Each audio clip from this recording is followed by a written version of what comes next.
Job is by 24/7 का job है यार वो।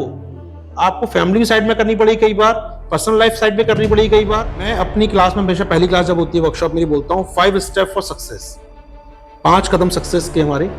उसमें पहला step, majority number of question ही ज़्यादा अटेम्प्ट नहीं कर पाती है यूपीएससी प्रीलिम्स की बात करें तो क्या सर यूपीएससी कोई ट्रैप रचती है क्या? ऐसे ही पीवाईक्यू आप लेके बैठेंगे, 4 ऑप्शन लेके बैठेंगे। पीवाईक्यू करने का तरीका आपको समझाता हूँ छोटा सा। हाय एवरीवन, स्वागत है आपका एक और शानदार वीडियो में। मेरे साथ आज एक्सपर्ट हैं यूपीएससी के, जिन्होंने पिछले 15 साल यूपीएससी प्रिपरेशन को दिया है। 2009 से आयुष मंत्रा के फाउंडर हैं, उसको चला रहे हैं। होप गाइस थोड़ा सा ये वीडियो डेप्थ जाने वाली है, थोड़ी सी लंबी होगी, लेकिन ये वैल्यूएबल जरूर आपके लिए होगी। बहुत सारे क्वेश्चन है मैं इसमें कवर करने जा रहा हूँ, वही क्वेश्चन करूंगा जो आपके डाउट्स होते हैं। तो सर सबसे पहला क्वेश्चन ये है, पीवाईक्यू वर्सेस मॉक टेस्ट। दोनों का इंपॉर्टेंट है, दोनों का इंपॉर्टेंट है, लेकिन मेरे लिए यूपीएससी पीवाईक्यू है। बिना पीवाईक्यू के आप कुछ नहीं कर सकते, क्योंकि वो अब निर्धारित करते हैं आपको पढ़ना क्या है। और अब पीवाईक्यू नहीं करेंगे, आप कुछ ही पढ़ लीजिए, टेस्ट नहीं बनेंगे आपसे। क्योंकि यूपीएससी बोलते हैं ना, एवरीथिंग अंडर द स्काई, जो भी है वो यूपीएससी है। तो वो कैसे मालूम पड़ेगा क्या क्या पढ़ना है? तो शायद वो पीवाईक्यू डिसाइड करते हैं आपका सिलेबस। पीवाईक्यू बताते हैं कि आपको क्या पढ़ना है, क्या पढ़ना, कैसे पढ़ना है। तो मुझे लगता है कि इन दोनों में दोनों ही चीज जरूरी है, लेकिन अगर प्राथमिकता दूंगा तो पीवाईक्यू पहले करूंगा और फिर मॉक टेस्ट पे जाऊंगा। बच्चे करते क्या है, वो टेस्ट सीरीज के जरिए पढ़ने का प्रयास करते हैं। क्वेश्चन आएगा, उसके 4 ऑप्शन याद कर लेंगे और सोचेंगे हाँ जीएस तैयार हो गया। एक ट्रेडिशनल वे ऑफ टीचिंग होता है पढ़ाने का भी, पढ़ने का, कि आप किताब लेके बैठिए, उसको पढ़िए, उसके बाद पीवाईक्यू सॉल्व कीजिए। हम वो नहीं करते, हम पीवाईक्यू सॉल्व करते हैं, उसके जो फैक्ट होते हैं किताब में ढूंढते हैं, अच्छा ये है। तो किताब को अगर लेके बैठा जाए, पूरा पढ़ा जाए, मुझे नहीं लगता कि इतने क्वेश्चन मुश्किल थी कि 50 ना हो पाए। तो 2023 का हो, 22 का हो या 15-16 का एग्जाम रहा हो, जब कट ऑफ 120 तक गया था, तब की बात भी मैं करूं आपसे, तो पेपर कभी भी किताबों के बाहर नहीं जाता। 50 क्वेश्चन आपको हमेशा मिलेंगे क्योंकि ट्रेडिशनल बुक से हैं। तो प्लीज अगर आप लगाते हैं तो प्लीज फोकस कीजिए बुक पहले, उसके बाद आप टेस्ट सीरीज पे जाइए। ओके, नो डाउट सर, आपने जो बोला कि आपके लिए इंपॉर्टेंस ज्यादातर पीवाईक्यू का है, ठीक है। उसमें एक ऑप्शन हमारा सही है और 3 गलत जो है, उन 3 गलत आंसर को आप उनके सोर्स को कैसे हम आइडेंटिफाई करें। मेन सोर्स आइडेंटिफाई भी करना होता है कि अगले स्टेप आपको सोर्स ही बता देंगे क्या करना है, कहां से पढ़ना है। तो उन सोर्स को कैसे हम आइडेंटिफाई करें। मैं एक बार टॉपिक पढ़ाता हूँ, आपदा प्रबंधन। उसमें एक बात हम कहते हैं, एक आपदा कई बार दूसरी आपदा को जन्म देती है। ऐसे ही पीवाईक्यू आप लेके बैठेंगे, 4 ऑप्शन लेके बैठेंगे। पीवाईक्यू करने का तरीका आपको समझाता हूँ छोटा सा। मान लीजिए कुछ साल पहले क्वेश्चन आया कि मॉन्ट्रियल प्रोटोकॉल किससे संबंधित है, या ओजोन के लिए कौन सा प्रोटोकॉल है, मॉन्ट्रियल, किगाली, ये वो 4 नाम दिए थे। हमने लगा दिया मॉन्ट्रियल प्रोटोकॉल, ठीक है। हमने कई पलट के ये नहीं देखा कि जो बाकी 3 ऑप्शन थे वो किस संबंधित है। अगली बार आयोग उठाता है उसमें से, अच्छा क्योटो प्रोटोकॉल किस संबंधित है, वो क्लाइमेट चेंज का है जी। ये क्वेश्चन आ गया, बस में अगली बार क्वेश्चन आप नोटिस करेंगे पूरी चेन ऑफ रिएक्शन है अपने आप में। ये एक क्वेश्चन आएगा, उसके बाद अगला क्वेश्चन से जुड़ा हुआ आएगा। तो क्या हमने पीवाईक्यू इस प्रकार की है, केवल क्वेश्चन करके आंसर पढ़ के निकल गए? क्या हमने बाकी 3 ऑप्शन में ध्यान दिया कभी कि 1, 2, 3 के अलावा 4th ऑप्शन जो था वो सही था, लेकिन 1, 2, 3 क्या थे, क्या उस पर रुक के विचार किया? वो हम नहीं करते हैं। वो एक सवाल नहीं, वो 4 सवाल उसके अंदर छुपे हैं, हमें उन पर फोकस करना है। और वो पीवाईक्यू से मिस कर जाते हैं बच्चे, केवल एक प्रश्न करो काफी, खत्म है। आपको 1 के 4 बनाने आने चाहिए सवाल। ओके, मेजोरिटी के सर डाउट्स मैं आपसे शेयर करता हूं। बहुत के मन में ये डाउट होता है कि मेरा अगर प्रीलिम्स क्लियर हो जाएगा तो मैं मेंस में 4 दूंगा, चाहे मेरा क्लियर ही हो जाएगा मेन। मेजोरिटी का जो बैरियर है यूपीएससी का प्रीलिम्स है सर। तो प्रीलिम्स को मेन से हम कैसे अलग रखें अपनी तैयारी को? अभी लास्ट के 6 महीने रह गए, इसकी क्या स्ट्रेटजी होनी चाहिए 2024 वालों के लिए? विकास, एक बात मैं कहूंगा जी, जो गंभीर छात्र वो समझेंगे इस बात को। मैं सबकी बात नहीं कर सकता, लेकिन गंभीर छात्र तैयारी कर रहे हैं यूपीएससी की, प्री और मेंस अलग अलग नहीं हो सकती, मेरा हमेशा मानना है। नो डाउट सर, आप तैयारी को एक साथ लेके ही चलना होगा। हाँ, एग्जाम से 2 या 3 महीने पहले आप बोल सकते हैं कि थोड़ा सा फैक्चुअल हो जाना, आपको थोड़ा सा फैक्ट याद होना, करंट अफेयर्स फोकस करना 6, 7, 10, 12 महीने का, वो आप करते हैं। लेकिन प्री के साथ तैयारी चलती है मेंस की। आप जितना बेहतर आंसर लिखने की प्रैक्टिस करेंगे, आपके थॉट प्रोसेस उतनी क्लियर होगी और एग्जाम में आपको ऑप्शन दिखाई देंगे। आपके 4 ऑप्शन जो एग्जाम पीटी ऑप्शन में वो दिखाई देंगे जब आपने लिखा होगा उस चीज को।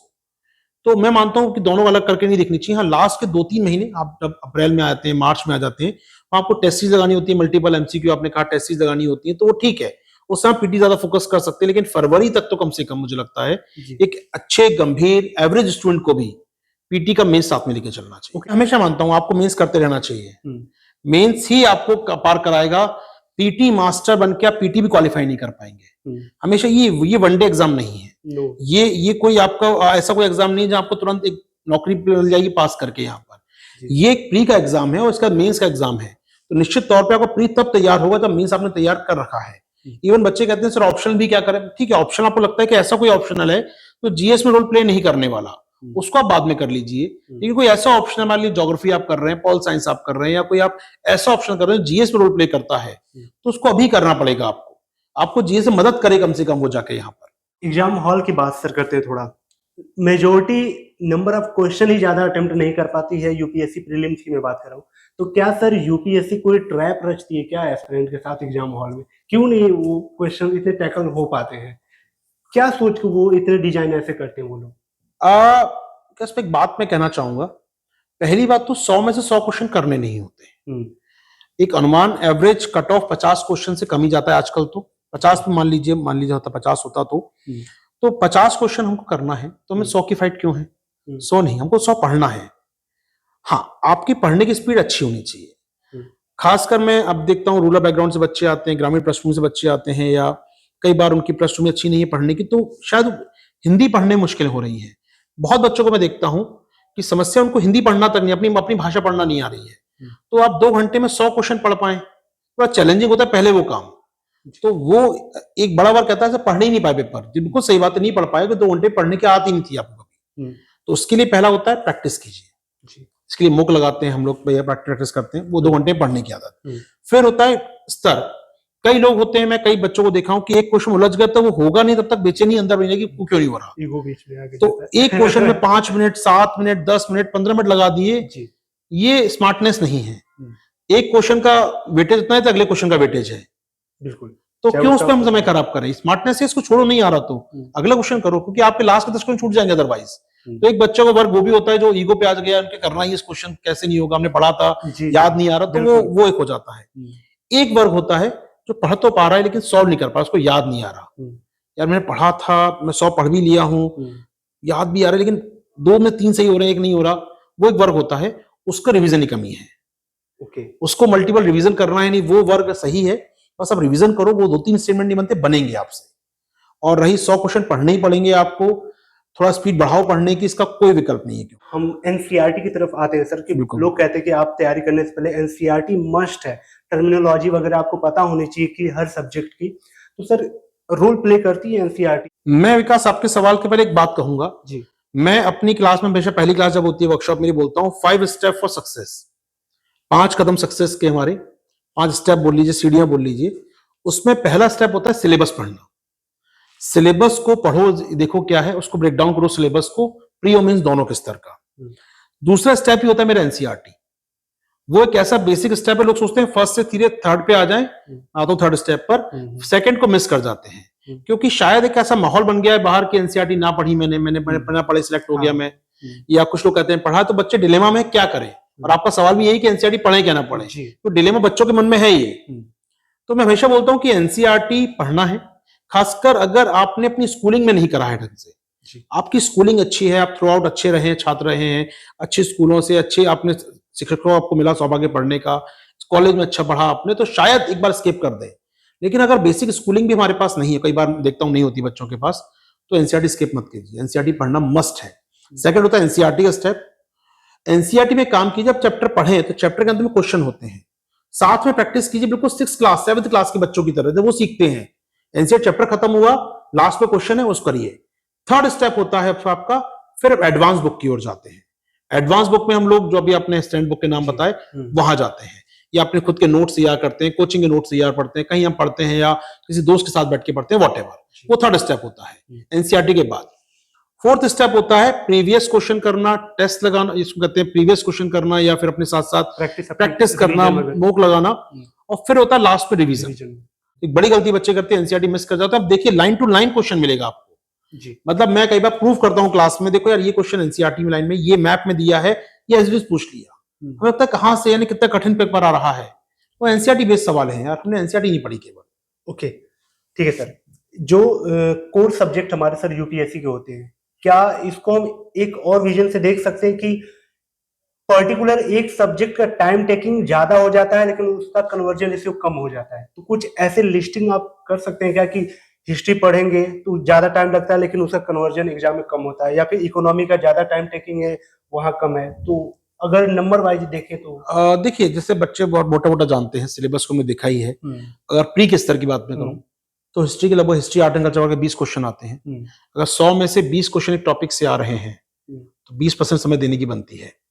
अगर आप यहाँ से मान लीजिए आज दिसंबर महीना चल रहा है, यहाँ से आप चालू करते हैं तैयारी, 6 महीने प्री के हैं आपके सामने, अगर 5-6 महीने, तो इन 6 महीने में आपके पास 180 दिन है। 180 दिन में 1800 घंटे हैं, 10 घंटे एवरेज मान लें हम लोग, तो 1800 घंटे में अगर 20% समय आप हिस्ट्री को दे रहे हैं तो सही है। ज्यादा समय देंगे हिस्ट्री को अगर तो मुश्किल होगी। हाँ, कुछ सेगमेंट ऐसे होते हैं जैसे वो इंटरेस्ट का विषय है। जैसे मेरा इकोनॉमी है तो मुझे इकोनॉमी पढ़ के ना, मतलब 10 घंटे पर लगता है इकोनॉमी कहाँ पढ़ी यार, वो तो चालू किया हूँ पढ़ना भी तो मैं, तो 50 घंटे निकल जाते लगता है तो चढ़ना चालू किया हूँ, मतलब अभी तो मजा आ रहा चालू हुआ है। तो वो एक रुचि वाली विषय होती है। कई लोग बच्चे या किसी का बैकग्राउंड मान लीजिए हिंदी साहित्य, इसका सोशियोलॉजी का बैकग्राउंड है या किसी का बैकग्राउंड हिस्ट्री का है तो हिस्ट्री पे कम समय दे, वो बाकी टॉपिक पे ज्यादा समय दे। किसी का बैकग्राउंड इंजीनियरिंग का तो सीसेट पे थोड़ा कम समय दे शायद, बाकी से ज्यादा समय दे। तो ये आपको डिवाइड करना होगा, डिपेंड करता है आपकी स्ट्रेंथ क्या, आपकी वीकनेस क्या है। तो वो आप शॉर्ट स्टडी करो अपना कि यार मेरी कमजोरी क्या है। मेरी कमजोरी मान लीजिए पॉलिटी है, पॉलिटी में ज्यादा समय देना पड़ेगा फिर मुझे, स्वाभाविक सी बात है। मेरा स्ट्रेंथ इकोनॉमी है तो इकोनॉमी थोड़ा कम समय दूं मैं, जिससे आउटपुट अच्छा है मेरा। ओके सर, ऑप्शनल को थोड़ा कवर करते हैं। ऑप्शनल मान लीजिए मेरा इंटरेस्ट है कि हिंदी लिटरेचर में, लेकिन पिछले 5 साल का जो एनुअल रिपोर्ट है यूपीएससी की, उसमें उसका सक्सेस रेट ही बहुत कम है। तो सर सक्सेस रेट को ध्यान में रखते हुए हम ऑप्शनल सब्जेक्ट को कैसे आइडेंटिफाई करें और कैसे टच दें? मैं नहीं मानता कि ये क्राइटेरिया होना चाहिए। मैं ऑप्शनल का टीचर भी नहीं हूं वैसे, तो कहना ये गलत होगा कि मैं उनके लिए टिप्पणी करूं, लेकिन चूंकि मैं 15 साल से पढ़ा रहा हूं और मुझे लगता है कि शायद हजारों बच्चे सिलेक्ट हो चुके हैं यहाँ पर और हजारों बच्चे नहीं भी हुए, मैं ये भी जोड़ दूं साथ में। लेकिन ऑप्शनल का क्राइटेरिया अगर केवल ये हो कि सक्सेस रेट क्या रहा है तो ऑप्शनल आप नहीं सिलेक्ट कर सकते। ऑप्शनल एक ही क्राइटेरिया होता है कि आप कितना सहज महसूस करते हैं सब्जेक्ट में, आप कितने सहज हैं। जब मैं यहाँ पर आया 2000 तैयारी शुरू करने, तो मुझे लगा नहीं यार, मेरे लिए मेरा एटीट्यूड जो है वो मेरे को ज्योग्राफी सूट करता है। मान लीजिए मैं इंजीनियरिंग पढ़ के आया, मेरे को ज्योग्राफी मेरे को लगता है ठीक ऑप्शन है मेरे लिए, ज्योग्राफी लिया जाए। इसका मटेरियल उपलब्ध था, फैकल्टी उपलब्ध थे, अच्छे कंटेंट उपलब्ध था बाजार में, मैं सहज महसूस कर रहा था उस भाषा के साथ, मैपिंग मेरे को अच्छा लगता था काम करना, तो मुझे लगा ये टॉपिक है जहां मैं कर सकता हूँ। तो अब मुझसे कोई कहता आशा हिंदी साहित्य आप कर लो, अगर मैं ले भी लेता कि अच्छा सक्सेस रेशियो, बहुत बच्चे सिलेक्ट हो रहे हैं, तो मैं पक्का कुछ ना कुछ नहीं कर पाता उसमें। लेकिन अगर मैंने ऐसा ऑप्शन लिया होता है, बच्चे जो लेते हैं उनके इंटरेस्ट का विषय है, पढ़ने मजा भी आता है और आपका ऑप्शन में इंटरेस्ट बनेगा, जितना डेप्थ में पढ़ पाएंगे उतना अच्छा होगा। 15 साल के एक्सपीरियंस के आधार पे आपने सर बहुत बारीकियां इसमें देखी होंगी, बहुत से एस्पिरेंट्स से मिले होंगे, तो कमियां आप देखते पहचान जाते होंगे सर। तो क्या आपको लगता है कि फर्स्ट अटेम्प्ट में यूपीएससी निकाला जा सकता है? अगर वो निकाला जा सकता है तो किस टाइप का रोड मैप हो सकता है मोटी मोटा? बिकॉज 15 साल में कई बार ऐसे मौके आए, मैं अपने आप को गलत साबित कर पा रहा हूँ जी। बच्चा देख के बैठता है सामने आके टेबल पर कि सर तैयारी शुरू करनी है, उससे थोड़ी बात होती है, मुझे लगता है नहीं बेटा अभी तुम तैयार नहीं हो। मतलब कई बार मैं कहता हूँ, कई बार हुआ मेरे साथ कि आपको भी समय लगेगा, अभी थोड़ा सा पढ़ो आप, क्योंकि शायद वो 2-4 मिनट का वार्तालाप होता है और बहुत अर्ली जजमेंटल हम लोग हो जाते हैं कि नहीं यार आप नहीं कर पाएंगे, मतलब अभी नहीं हो पाएगा, समय लगेगा, और कई बार मैं गलत साबित हो जाता हूँ। और मुझसे खुश कोई नहीं होता दुनिया में उसके बाद भी कि मेरा स्टूडेंट मुझे गलत साबित कर गया, नहीं सर मैं तो पहले अटेम्प्ट में सिलेक्ट होकर चला गया, तो मुझे बहुत खुशी भी होती है उस बात से।